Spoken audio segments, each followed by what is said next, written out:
Hi everyone, we're here at the Famous Birthdays office and we're so happy to have Julia Gilman here. Do you want to say more of where people can find you? Oh yeah, you can find me on YouTube. Just look up Julia Gilman or Instagram or Twitter. Yeah. Just Julia Gilman. Yeah. We thought we'd do a little Q&A here in the office in case you guys want to get to know her more. So our first question is, what was your dream job growing up? My dream job growing up? I think I wanted to be like a comedian, like, but like an actor comedian, like Amanda Bynes. I used to watch the Amanda Show and like all that, and I was just like, I really want to be on there. That's like my dream. Yeah, so more of like a comedian actress versus like a stand-up or... Yeah, like not stand-up. That's, yeah, I feel like that's so much pressure. Like people might boo you or like throw like oranges, and not oranges, tomatoes. Tomatoes. I don't know. Yeah. Yeah, so not that. Yeah, that seems like a fun job to have. And then so now what is your favorite app to use? My favorite app?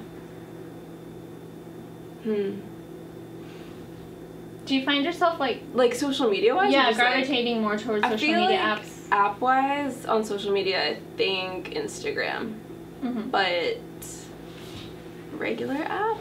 Would you say that Instagram is Postmates or Uber? Yeah. Would you say Instagram is your favorite social media platform? No, I think YouTube is. YouTube. Just because I feel like you can get more out of a video than you can a picture. Yeah. But and then YouTube is more desktop and mobile friendly, whereas Instagram does seem to focus on its app. Yeah, experience. it's better on a phone. Yeah. And then so now that we're talking about YouTube, if you weren't doing YouTube, what do you see yourself doing something else, or is that just something you haven't thought about? Like, I definitely have thought about it, but I just can't picture anything. Definitely something like creative. Like I wouldn't be working a 9 to 5. I just don't think that would fit with my life. So it would have to be like something with art or like acting or music or making things with my hands. Do you think you would kind of try to find your way maybe on another platform versus YouTube, or do you see yourself more like, I don't know, hands-on like you said with, you know, or not artistic? Well, like, if I were to make something, like, more videos and it wasn't on YouTube, maybe I would make my own website for it or something. Yeah, like a blog? Yeah. Yeah. And that'd be pretty personal that way. And then if it was not online at all, I think maybe I'd want to, like, create different designs and then make something with fashion.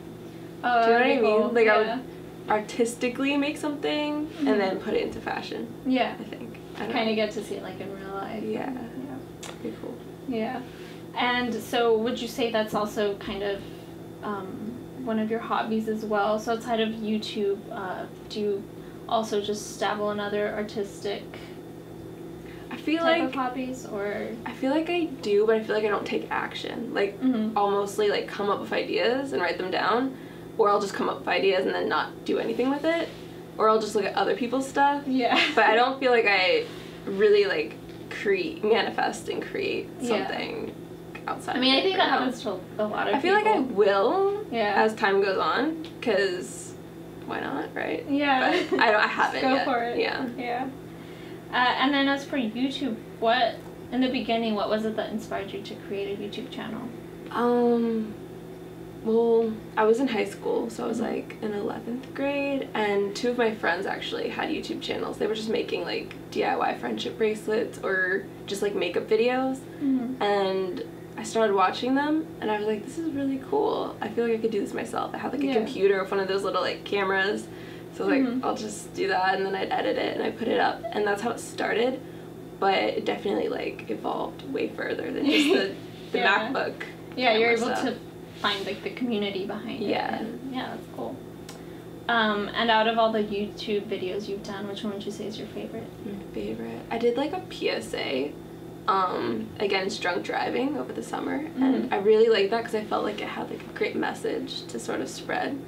Yeah, and you get to use your platform for a better cause. And I feel like even if you are young and you're not even driving or any of that, like it could still like help for the future. So. Well, if anything, I feel like when you're younger, it might be even more beneficial because you get to kind of learn that put that idea in at first, and then, you know, before you even start, make mistakes. Kids already know. Yeah.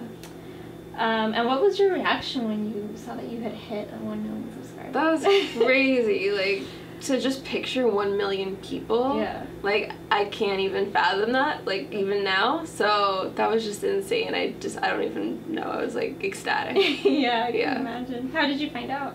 Were you keeping track of it, or did you get, like, a notification? No, I think I was, like, watching. Like, I don't remember the exact time. I think it was, like, summer of 2015, 16. And so I think I was, like, refreshing the page. Just waiting for it to hit the... Yeah, I think I was refreshing the page because I was like, it's, like, so soon, like, and then I think I missed it by, like, 10. Yeah. I was like, oh. No. But I was still so happy. Yeah, so, like, congratulations on that. That's great. And on YouTube, what are some of your favorite YouTubers to watch? Oh, there's so many. I really like to watch, I like to watch a lot of vloggers and a lot of people who make skits. So I like Liza Koshy, I like her boyfriend David Dobrik. I like watching Tana Mojo. I think she's super, like, real, even though she's, like, super crazy. She's, like, very, like, herself. And then, I forget her name, Shawnee Grimond, I think. She's, like, a makeup artist, so I like to watch the makeup stuff, too. Yeah, that's cool. Yeah. And maybe including those or someone else, if you could collaborate with anyone on YouTube, who would it be? Oh. Maybe Liza. She's like so talented. Yeah. That'd be pretty cool. I love that online. I mean, I'm sure in real life as well, she's very authentic and doesn't seem like she's putting on a front. Oh yeah, it seems so like natural. Like it comes naturally to her. Yeah. And on YouTube, what would you say is the hardest part about being a YouTuber? The hardest part? Honestly, I think it's staying consistent. Like making sure you keep your momentum going with your videos and like making sure that they're out on time and that you have ideas, because sometimes I will run dry on ideas and it's like, well, what could I do? Do you feel like you also have to be consistent with the type of content you're putting out? Not just, the details of the time and date, but the type of content that viewers are watching. I think so with that too, but I also feel like if you make the exact same thing repetitively, it gets boring. So it's like you have to be consistent, but you also have to evolve with it. It seems like a tough thing to balance, like being consistent, but at the same time being fresh and, with your ideas and... Totally. Yeah. No, it definitely is. I can imagine. And do you feel pressure to keep up with that? Or do you kind of just go with it? Well, pressure to keep up with myself or pressure to keep up with, like, the YouTube community? I guess with both. I mean, I was asking about the YouTube community, but now that you mention it, I'm also curious about yourself. I feel like I definitely have felt the pressure to keep up with the YouTube community, just because, like, when you are friends with other YouTubers, they're like, well, I'm doing this, and, like, you should be doing this, and, like, this, and I'm just, like, that could get really, like, stressful, so I've just, like, tuned that out. At this point, it's like, I'm just gonna try to keep up with myself and not try to, like, match other people and stuff. Yeah, and I'm sure that's another reason of why you have gained so much subscribers, just also keeping true to that. Yeah. And then when did you start experimenting with your makeup and DIY projects and everything? Well, I feel like my YouTube kind of started off with makeup, so that was always a thing. And then I feel like I've been doing DIY for a while, but I did a lot last year, so that just like grew a lot and it became a big thing. But yeah, I guess the DIYs last year that I did were like weirder and weirder. So. Yeah. So do you feel like the DIY part of it is kind of unraveled more as you've done YouTube? I mean, yeah, as you've done YouTube, whereas the makeup probably started before. No, I honestly like started wearing makeup around the time I started doing really? YouTube. So I sort of like learned while making it, which is kind of weird to think about, but like that's the best way. It's that's just like cool, learning by doing. Yeah, that your viewers can kind of see how your makeup has progressed throughout your channel, and that's real life. Yeah. Yeah. And where do you look for inspiration for new content? Well, definitely I'll ask for like video requests because I want to make sure like the people watching like what they're seeing and get their request in and get it done. But besides that, sometimes I'll get inspiration from my friends. They'll tell me like an idea is really good. Or maybe I'll be watching like a TV show or something and like it'll spark a different idea that's like similar but not the same. So it just like depends anywhere, really. Do you ever feel kind of afraid almost to put out a certain idea you may have, or do you always just kind of go? No, I definitely get like stressed out sometimes thinking like, will people like this? Yeah. Or like, will they not? But then if it's like a really good idea and I really like it, it's like, forget what they think. I'm just gonna make it, and if they like it, they like it. If they don't, like, there's always another video to come. So it seems like a good approach. Many of your videos are informative. What would you like your viewers to take away from those videos?